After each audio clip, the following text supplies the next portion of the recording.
కథాభిమానులందరికీ నమస్కారం అండి. నేను డాక్టర్ శ్రీమతి కొఠారి వాణి చలపతిరావుని. ఈ ఆదివారం రోజు మీకోసం ప్రత్యేకంగా డైటింగోపాఖ్యానం అనే ఓ కామెడీ కథను వినిపించబోతున్నాను. ఈ కథ స్వాతి సపరివార పత్రికలో 2/5/2025లో ప్రచురించబడింది.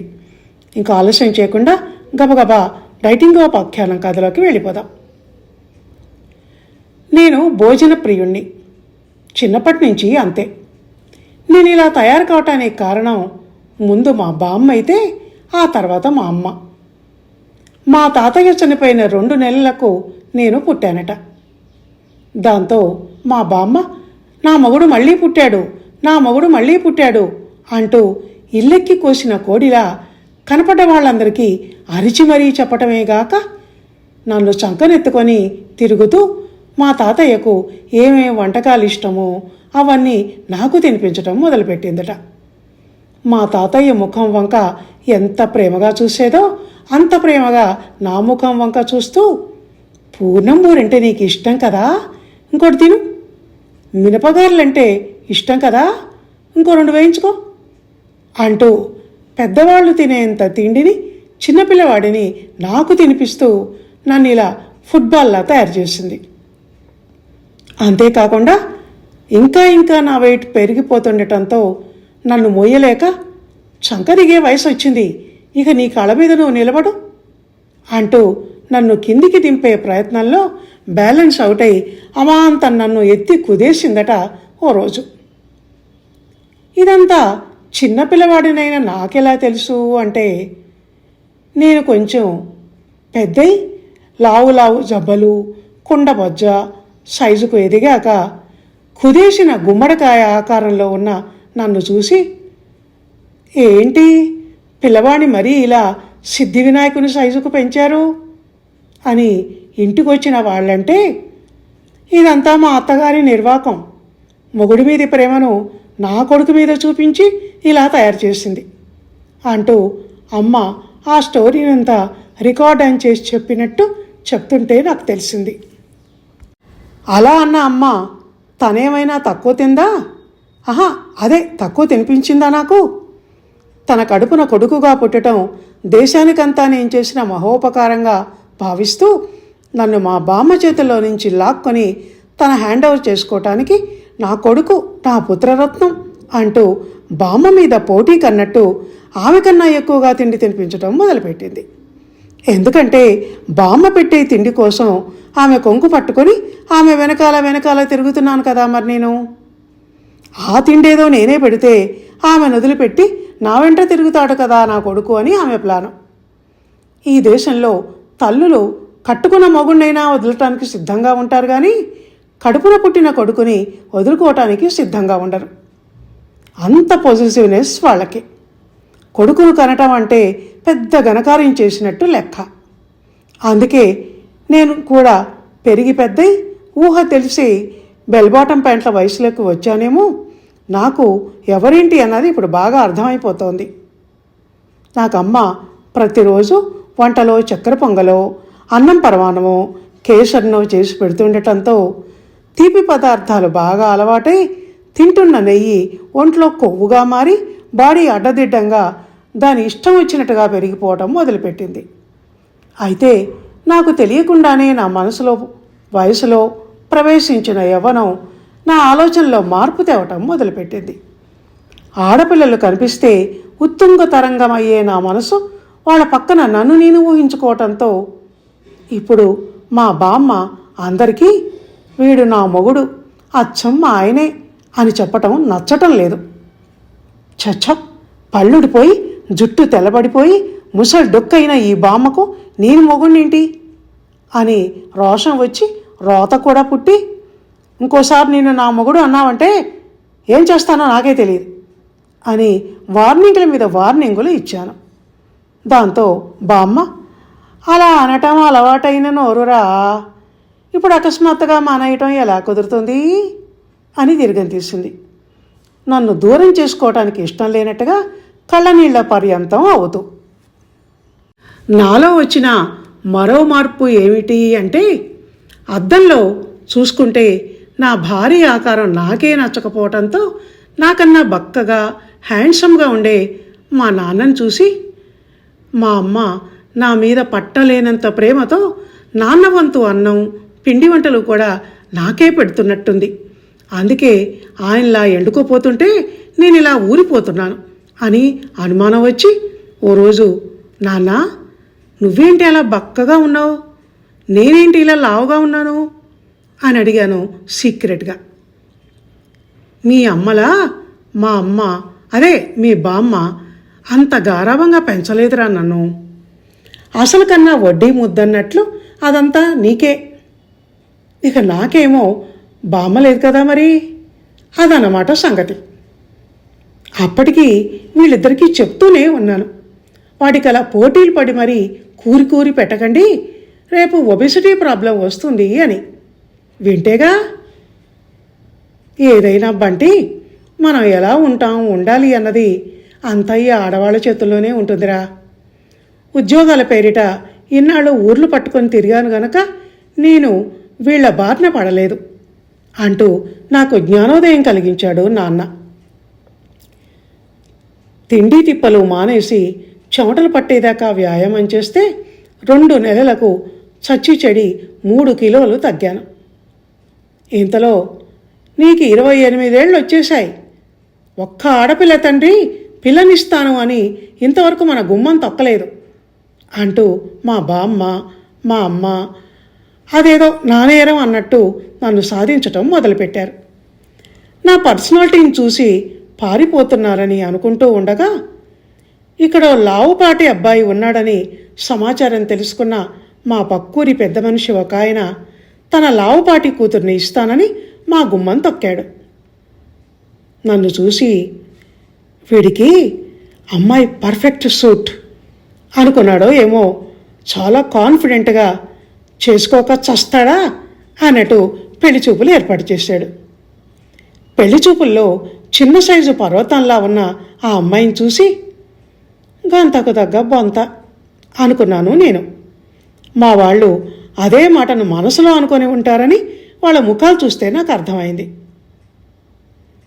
వంట వార్పు వచ్చా అమ్మాయి అని మా బామ్మ ఆ అమ్మాయిని అడుగుతుంటే ఉన్నట్టుండి షాక్ ఏదో కొట్టిన వాళ్ళ బామ్మ అని గట్టిగా అరిచా. అందరూ హడలిపోయి నా వంక చూశారు. ఈలోగా ఆ అమ్మాయి తల్లి, అబ్బా వంట గురించి అడిగారు, ఇప్పుడు నేను అదే చెప్పాలనుకుంటున్నా. మా అమ్మాయికి వంటలంటే చచ్చేంత ఇంట్రెస్ట్ అండి. యూట్యూబుల్లో వెతికి మరీ పట్టుకొని కొత్త కొత్త వంటలు చేస్తుంది అంది. హతోస్మి అని నేను మనసులో అనుకొని ఈ అమ్మాయిని నేను చేసుకోను అన్నాను. అదేంటి అన్నట్టు చూశారు అంతా.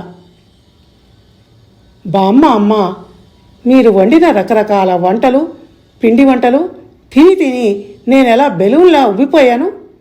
ఇప్పుడు ఈ అమ్మాయిని నేను పెళ్లి చేసుకుంటే నాకు తోడు తనొకటి అన్నట్టు ఇంట్లో 2 భారీకాయలం అవుతాం. ఈ అమ్మాయి ఒబెసిటీకి కారణం ఈ వంటల పిచ్చి అని ఇప్పుడే నాకు అర్థమైంది.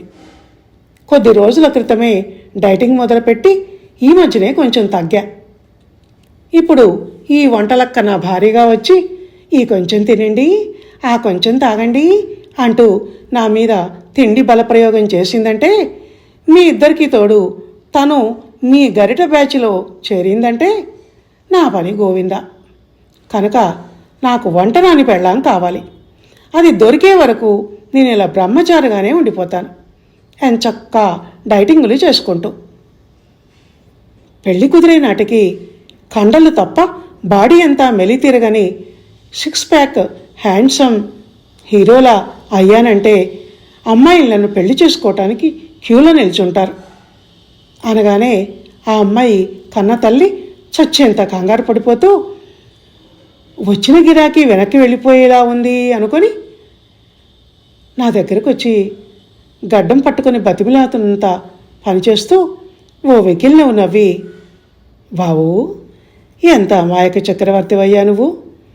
మా అమ్మాయికి వంటలు పిచ్చి, కనపడ్డా వినపడ్డా వంటలన్నిటినీ చేసి పడేస్తుంది అని చెప్పాను, కానీ ఎలా చేస్తుంది అన్న విషయం చెప్పానా చెప్పలేదు కదా, కనుక ఆ విషయంలో నువ్వు నిశ్చింతగా ఉండు.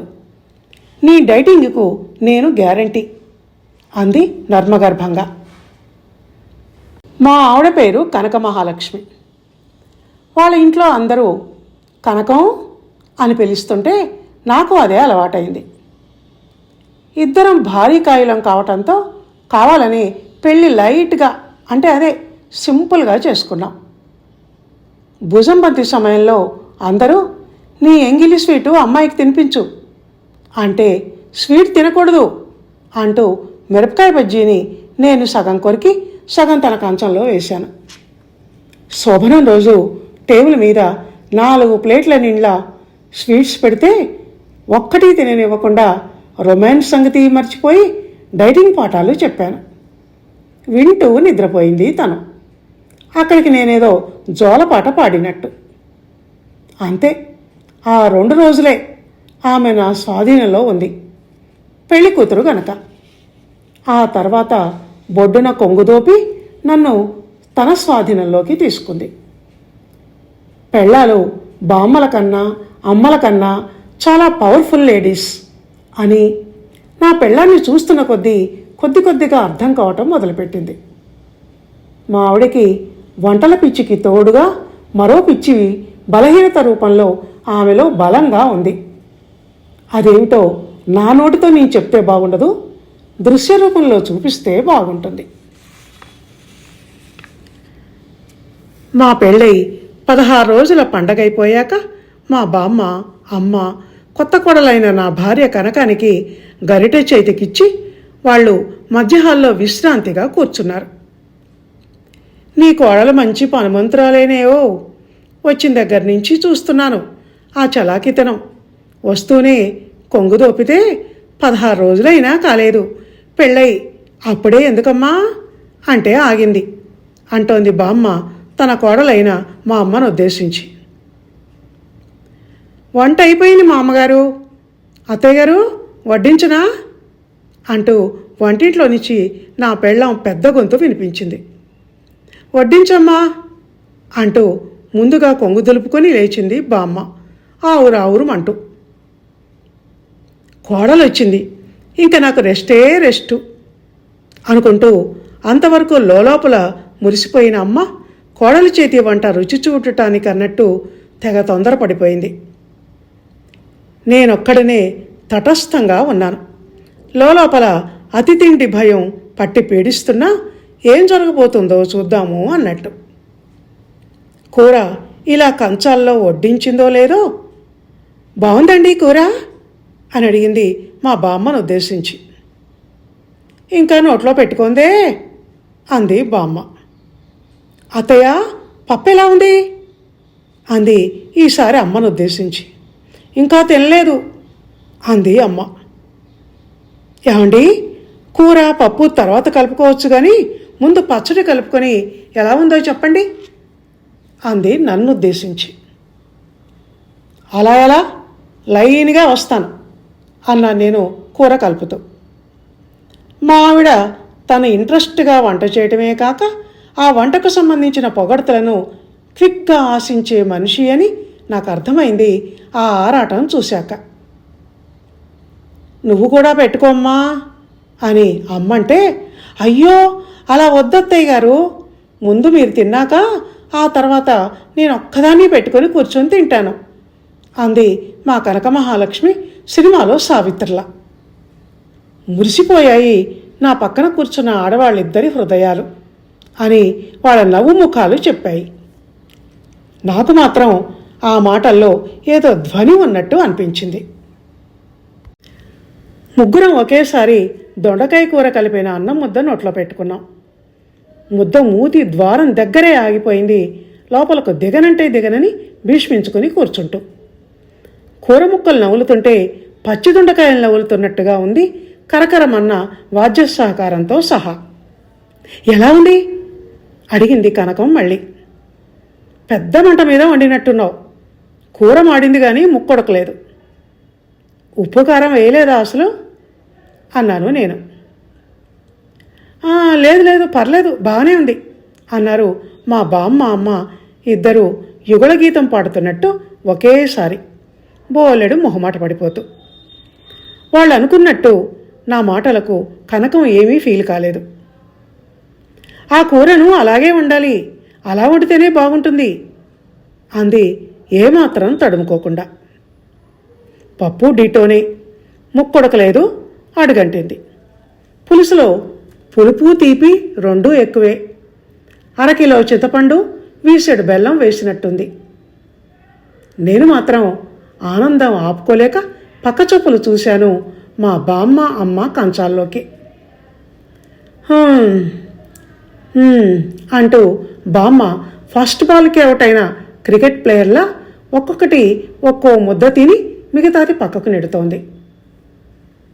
అమ్మ ముఖంలో నెత్తురు చుక్కలేనట్టు పాలిపోయింది. ఇదేం వంట, ఇవేం తిండ్లు, అంత గొప్పగా చెప్పింది వియ్యపురాలు అని మనసులో అనుకుంటోందని నాకు తెలుసు.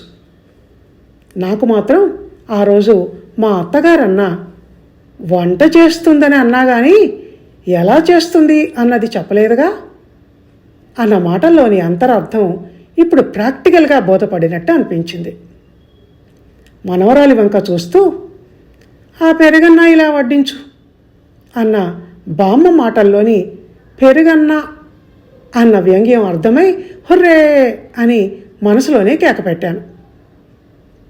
రోజు నువ్వే వంట చేస్తావా ఇక నుంచి అని మా ఆవిడని అడిగాను, ఆరాటం ఆపుకోలేక. నేనే చేస్తాను, నాకు చాలా ఇంట్రెస్ట్ కదా వంట అంటే అంది నా ఇల్లాలు.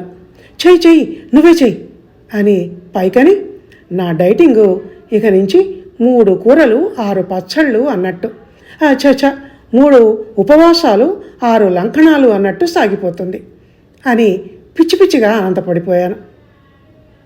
ఓ అరగంట తర్వాత బయట కుర్చీలో ఆకలితో కూర్చున్న నాకు అంత దరిద్రంగా ఉన్న ఆ పదార్థాలతో మా ఆవిడ ఎలా భోజనం చేస్తుందో చూడాలని అనిపించి వెళ్ళి చూసి ఆశ్చర్యపోయాను. పెద్ద కంచంలో నిండుగా అన్నం, కూర, పప్పు, పచ్చడి ఎక్కువ మోతాదుల్లో వేసుకొని పెద్ద పెద్ద కవళాలను అరచేతిలో పట్టి లాగిస్తోంది కనకం. ఎలా తింటున్నావి ఆ తిండి అని నేను మనసులో అనుకుంటుండగానే వంట చాలా బాగుంది కదండి అంది నన్ను చూసి. జిహ్వకో రుచి అని అనుకుంటూ బాగుంది బాగుంది అంటూ బయటికి వెళ్ళాను. అక్కడే నిల్చొని దిష్టి పెట్టడం బాగుండదు అని. కనకం మా ఇంట అడుగుపెట్టి వంట మొదలుపెట్టినప్పటి నుంచి మా పని మనిషి రంగమ్మ విసుర్లు, కసుర్లు, అరుపులు ఎక్కువైపోవటాన్ని నేను ప్రతిరోజు గమనిస్తూనే ఉన్నాను. దాని కోపానికి బలైపోతోంది మాత్రం మా అమ్మ. కోడలు గారు వచ్చినప్పటి నుంచి గిన్నెలు ఒకటే మాడుతున్నాయమ్మా, తోమలేక సత్తన్నా అంది. అప్పటికే నేను 10 కిలోల బరువు తగ్గి ఉన్నానేమో. నా ఆనందం చెప్పతరమా? వంట ఇలా ఉంటే గాని డైటింగ్ ఆటోమేటిక్గా జరిగిపోతున్నమాట అనుకున్నాను, రహస్యాన్ని ఛేదించిన వాడిలా. ఇదండి డైటింగోపాఖ్యానం అనే కామెడీ కథ. విన్నారు కదా? ఈ కథ కనుక మీకు నచ్చినట్టయితే లైక్ చేయండి, షేర్ చేయండి, కామెంట్ చేయండి. మళ్ళీ వచ్చే ఆదివారం మరో మంచి కథతో కలుసుకుందాం. అందాక సెలవు. ధన్యవాదాలు.